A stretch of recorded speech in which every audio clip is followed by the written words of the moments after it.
हथियारों और उपकरणों की तकनीक तेजी से बदलती है। सैनिक इनके हर एक पहलू के बारे में अपडेट रहते हैं और जरूरत के अनुसार इनके प्रयोग से रूबरू भी।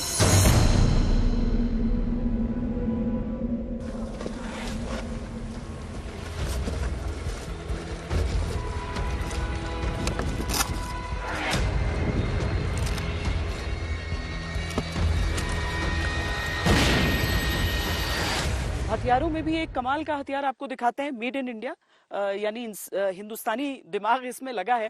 ग्रेनेड, ज्यादा जानकारी जो हम हिंदुस्तानियों की है वो फिल्मों से जुड़ी हुई रहती है कि एक पिन निकाल दो, उसके बाद वो किस तरीके से फट जाता है। अब ये उससे कहीं ज्यादा कॉम्प्लिकेटेड होता है। अब केवल उस तकनीक का अगर आप सोच रहे हैं तो ये उससे कई कदम आगे है। साहब जरा एक्सप्लेन करें कि ये क्या है। मैम ये है मल्टीमोड ग्रेनेड है। ये दो रोल में यूज होता है, एक तो डिफेंसिव रोल में, एक ऑफेंसिव रोल में। हाँ। अगर डिफेंसिव रोल में बैठे हैं मैम तो इसके दो पार्ट हैं, ये बॉडी पार्ट है, ये बॉडी पार्ट है, ये डेटोनेटर है, जैसे फ्यूज बोलते हैं हम लोग। बॉडी पार्ट में दो पार्ट आ जाते हैं इसके अंदर। फिर दोबारा ये दो है, कैप ए है, ये कैप बी है। अगर हम दोनों को लगा के और अपने डिफेंस में बैठे हुए पिन निकाल के इसकी दुश्मन के ऊपर फेंकेंगे तो वो डिफेंसिव रोल है। यानी कि ये तकरीब 8 से 10 मीटर रेडियस में 3800 से लेके 4000 तक ये अपने स्प्लेंडर छोड़ेगा और दुश्मन को बर्बाद कर देगा। अगर मैं दुश्मन के ऊपर अटैक करने जा रहा हूँ, यानी कि ऑफेंसिव रोल में जा रहा हूँ, तो मैं ओपन में रहूंगा। अब अगर मैं ओपन में रहूंगा तो मुझे खतरा रहेगा, इसलिए मैं इसको ऊपर वाला कैप, जो कैप बी है, ये निकाल दूंगा और ये दुश्मन को फेंकूंगा तो इसका रेडियस 5 मीटर रह जाएगा और स्प्लेंडर कम हो जाएंगे। यानी कि मुझे खतरा कम है और दुश्मन को फेंक रहा हूँ उस पर खतरा ज्यादा है मैम। और ये मेड इन इंडिया हिंदुस्तान का बना हुआ है। इससे पहले जो हम यूज करते थे वो नंबर 36 हैंड ग्रेनेड था, उसमें 36 स्प्लेंडर निकलते थे ओनली, और वो उसको दोनों ही पार्ट में यूज करना पड़ता था। अच्छा, मतलब 36 स्प्लिंटर निकलते थे। अभी 3800 से लेकर 4000 स्प्लेंडर निकलता है इससे। अच्छा, इतना घातक, इतना घातक है। और जिसका रेडियस जो है वो भी 8 मीटर बन गया है, उसका 5 मीटर ही था।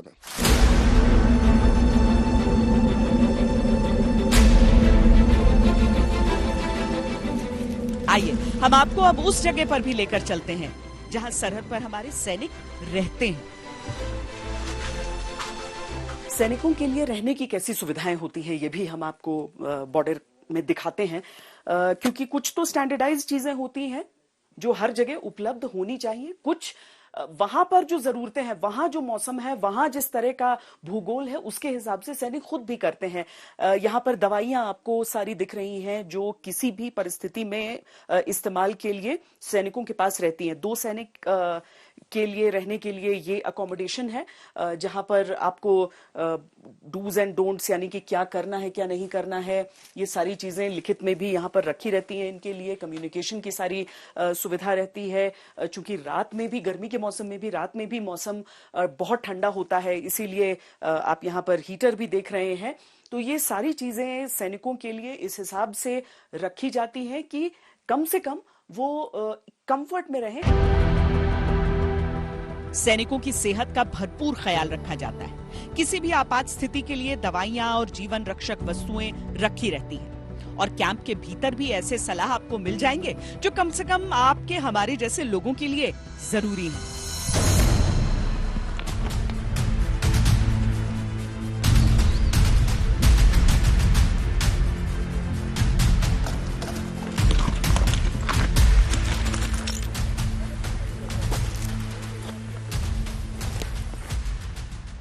तो जब आप ऊंचाई की ओर जा रहे होते हैं, खासकर जहां पर कम से कम सैनिकों ने इस तरह के बोर्ड्स लगा रखे हैं कि रुकें और सांस लें, तो ये रिमाइंडर है कि आप बहुत तेजी से ऐसे यहाँ पर ना चले जाएं।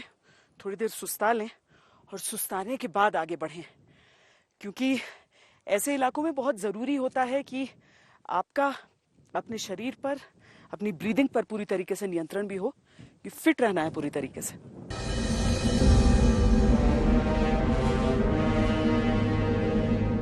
जितनी खूबसूरत पहाड़ियां और वादी, उतनी ही खतरनाक भी। लाइन ऑफ कंट्रोल के इस हिस्से में आइए हम कुछ और आगे बढ़ते हैं। इस इलाके के बारे में हर बार आपने सुना होगा कि यहाँ पर पेड़ों की कोई आड़ नहीं होती है, कोई ओट नहीं होती है। और जब हमारे सैनिक भी चढ़ रहे थे करगिल युद्ध के समय, तो बड़ी मुश्किलों का सामना करना पड़ता था कि कैसे आप उस छुपाव के साथ आगे बढ़ पाएं। लेकिन यहीं पर, इसी पहाड़ी पर बताया जा रहा है मुझे कि कुछ स्नाइपर्स हैं।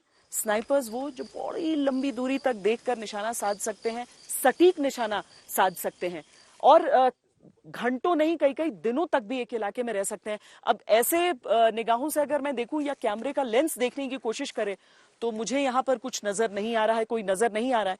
पर इस पहाड़ पर चढ़कर हम जरा उनसे मुलाकात करके उनके काम के बारे में भी समझने की कोशिश करते हैं।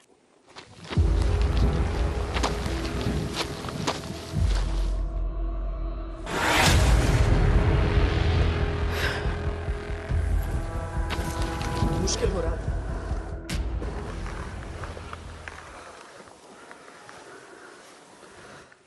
अच्छा, यहां पर है। चलिए हम थोड़ा सा यहाँ बात करके समझने की कोशिश करते हैं, पूरी तरीके से यहाँ पर कवर करके। और ऐसे जो उस इलाके के रंग होते हैं तो कैमोफ्लाज हो जाता है पूरी तरीके से, यानी कि पता नहीं चलता है। सब क्या खासियत एक स्नाइपर की, कैसे आप लोग कितने कितने घंटे, कहते हैं कई कई दिन भी आप लोग इस तरह से रह सकते हैं? किसी भी लड़ाई को कामयाब बनाने के लिए स्नाइपर की अहम भूमिका रहती है। अगर किसी भी दुश्मनी टीम का अगर कोई हम जो स्नाइपर बैठा है, अगर वो उसके कमांडर को किल कर देता है, तो मतलब कि उसकी लड़ाई खत्म है वहां पे, मतलब वहीं पे वो लड़ाई हार जाता है। ये जो स्नाइपर है, ये जो आप इस्तेमाल कर रहे हैं, इसके बारे में बताइए। ये साको TRG 42 स्नाइपर राइफल है। ये फिनलैंड देश का बना हुआ है। इसकी सबसे एक बड़ी खासियत ये है कि इससे हम 1500 से लेकर 1800 मीटर तक दुश्मन के ऊपर हेडशॉट और सिलेक्टिव टारगेट किलिंग कर सकते हैं। सबसे बड़ी फायदा इसका ये, इसके जो स्कोप लगा हुआ है, इसका काफी अच्छा मैग्निफिकेशन स्कोप है। इसकी मदद से हम दुश्मन को अच्छी तरीके से हेडशॉट और किलिंग शॉट ले सकते हैं। तो जब इस तरह की लड़ाई में एक स्नाइपर की जैसे ही वो कामयाबी मिलती है, वो तो दुश्मन के ऊपर बहुत असर डालता होगा। उसके दुश्मन के ऊपर काफी असर पड़ता है, क्योंकि जो उनका मेन कमांडर है, अगर वो ही किल हो गया तो उसकी स्ट्रेटेजी, जो उसकी प्लानिंग है, तो वो काफी ज्यादा फर्क पड़ता है। जिस कारण से हमारा मोरल अप हो जाता है, उनका मोरल डाउन हो जाता है, क्योंकि उनको दोबारा रिकवर करने में, उनको दोबारा उसी माहौल में आने में काफी टाइम लग जाता है। अब आगे की तरफ निकलते हैं और आपको कुछ और हिस्सों, कुछ और चुनौतियों से रूबरू कराते हैं।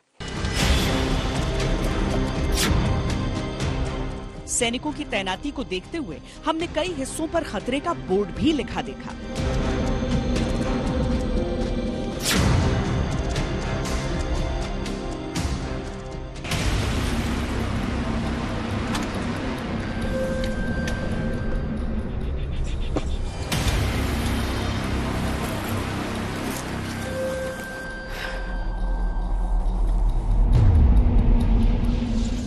देखिए, यहाँ बॉर्डर के एरिया में हम आपको लेकर आए तो बहुत जगह हमने देखा है ऐसे कि इस तरह से वायर लगे हुए हैं, डेंजर एरिया लिखा है। कई जगह पर ना वो छोटे छोटे फ्लैग्स भी रेड कलर के लगाकर रखे गए हैं। ये दरअसल हम आपको बता दें कि हम इसके उस पार नहीं जा सकते। इसलिए नहीं जा सकते हैं क्योंकि इस पूरे इलाके में माइंस होने की पूरी आशंका है। दरअसल हर युद्ध जो लड़ा गया वो इस पूरे क्षेत्र में लड़ा गया, यानी 1947, 48, 65 का युद्ध हो गया, 1971 का युद्ध हो गया, फिर 99 का युद्ध हो गया। तो दुश्मन क्या करता है कि इन इलाकों में माइंस लगा देता है, जो अगर कोई उस पर पैर डाले तो पूरी आशंका होती है कि वो फट जाए। अब फौज को जब भी इन इलाकों में उसकी तैनाती होती है तो उसकी सबसे बड़ी कोशिश ये रहती है कि जो सिविलियंस हैं उन्हें किसी तरह की क्षति ना पहुंचे, क्योंकि आम लोगों को नहीं पता कि कहां पर आए। वो अपने जानवरों को चराने के लिए अगर ले जा रहे हैं तो उन्हें मालूम होना चाहिए कि यहाँ पर उनकी जान को खतरा है और इस इलाके से वो दूर रहें। तो अपने जान को खतरे में डालकर इस पूरे इलाके को सैनिटाइज करना, और जहां तक नहीं हुई है अभी डीमाइनिंग, वहां इलाके को डिमार्केट करना कि इस इलाके में बिल्कुल नहीं जाना है। तो इस तरह के इलाकों में आते हुए सिविलियंस इस तरह की चीजों को बिल्कुल देखें कि जहां पर फौज ने ये मार्किंग लगाई है, वहां पर ऐसा नहीं है कि कोई छोटी सी चीज उस तरफ है, वहां पर आपकी जान को पूरा खतरा रहता है, क्योंकि वहां पर आज भी उन युद्ध के माइंस रखे हुए हैं, फिट किए हुए हैं।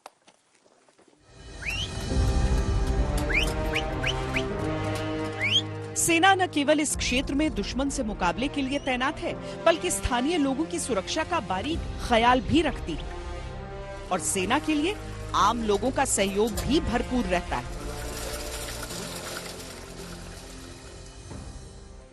एवरेज 14-15 हजार फीट की ऊंचाई इस हिस्से में भी, और यहाँ पर जब ठंड का मौसम आता है तो बर्फ पूरी तरीके से इस हिस्से में गिरती है। आगे हैं पोनीज। आगे वो पोनीज हैं। हम आपको बताएं कि ये जो पहाड़ के हिस्से होते हैं, आप सोचते होंगे यहाँ तक पानी कैसे आता है। ऐसा नहीं है कोई पाइपलाइन बिछा है और पोस्ट तक आ रहा होगा। कई पोस्ट हैं ऐसे जहां पर ऐसे पानी पहुंचाया जाता है। मोहसिन, अगर मेरे साथ आप आइए तो हम उन पोनीज तक हम लेकर चलते हैं और दिखाते हैं, उनसे बातचीत जरा करते हैं कि किस तरीके से यहाँ पर एक बेसिक सी चीज पानी को भी पहुंचाने की पूरी प्रक्रिया होती है।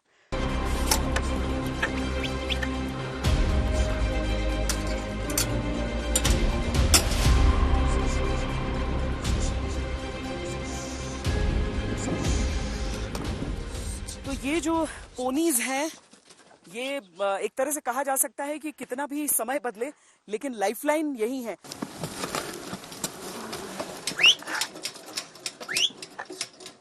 ये आपकी पोनीज हैं? हाँ सर। ये सब? हाँ। तो पोस्ट पर पानी पहुंचाने का काम आपका काम रहता है? हाँ जनाब। कहाँ से लाते हैं पानी? हम नीचे से लाते हैं जनाब। नीचे? हाँ चश्मा है? चश्मा है जनाब नीचे। हाँ। और फिर उसके बाद एक एक करके सारे पोस्ट पर आप ले जाते हैं? ले जाते हैं। हाँ जनाब। कितना पानी ले जाते हैं एक बार में पोनीज? एक बार में हम 4 गद्दे हैं जनाब, उसमें 160 लीटर बनता है जनाब। वो देता है जनाब। इसको बुलाइए, यहाँ पर देखें किस तरह के उसमें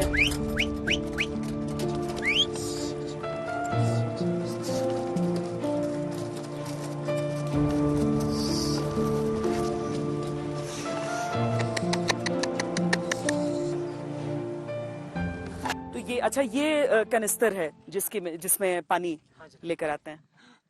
इसी में जब पानी लेकर आता है, इसमें पानी लेकर आते हैं। तो ये तो जो पोनीज हैं, ये तो युद्ध के टाइम भी बड़ा हेल्प करते हैं फौज हाँ का। जनाब। आप लोग भी करते हैं? हाँ जनाब, हम 99 से है इधर। 99 से आप यहाँ पर हैं। कैसा था वहाँ इस समय आप लोग? उस समय बहुत हेल्थी था जनाब, इस समय तो थोड़ा ठीक है। अब तो नॉर्मल है? अब तो नॉर्मल है, अमन अब है। तो सीज फायर वायलेशन। हाँ। वरना जब वहाँ से गोले आते हैं तो इधर तक आते हैं? इधर भी हाँ जनाब। उस टाइम हम 99 में रात को चलता था जनाब। दिन को कभी काम नहीं होता था। पूरा रात ही रात पानी छोड़ता था, रात ही रात राशन पानी रात को छोड़ता था। रात को छोड़ते थे? हाँ। तो आप लोग यहाँ के जो आप लोग हैं, आप लोग भारत की फौज के साथ हमेशा से खड़े रहे? हमेशा से खड़े रहे, बहुत हमेशा से हमें हेल्प करते रहा है। हाँ। कुछ और आगे बढ़ते हुए हम द्रास में स्थित करगिल वॉर मेमोरियल पहुंचे और वहां हमारी मुलाकात उन सैनिकों से भी हुई जिन्होंने 1999 में करगिल जंग लड़ी थी।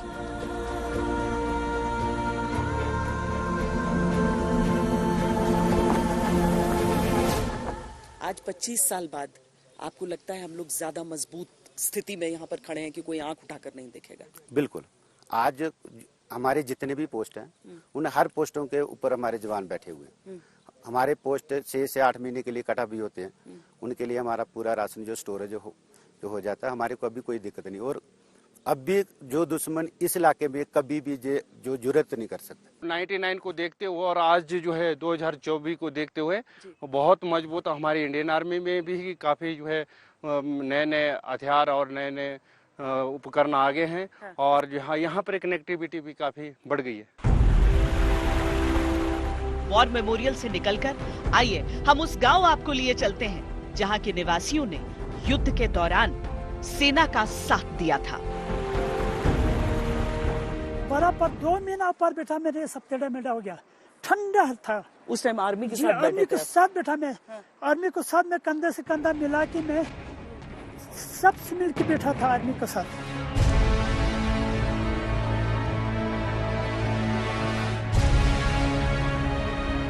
हम 2 आदमी उधर 2 आदमी उधर, हम फौज को साथ लगातार बैठे रात दिन।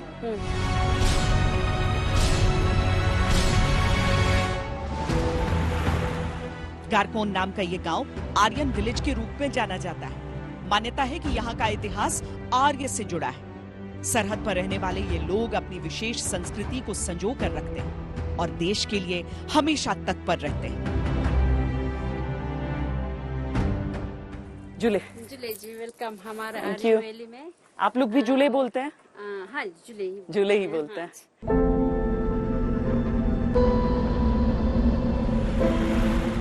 हो सकता है कि आपका गांव शहर देश की सीमाओं से हजारों किलोमीटर दूर हो सकता है सरहद से आपका कोई सरोकार न हो, लेकिन देश की सुरक्षित सीमाएं हमारी आपकी जिंदगी को सुरक्षित करती हैं। सरहदों पर तैनात हमारे निस्वार्थ सैनिक, सरहदों पर जमे उनके अडिग कदम, सरहदों पर लगी उनकी निर्भीक आंखें, ये सरहदों के सिपाही, ये हिंद की शान।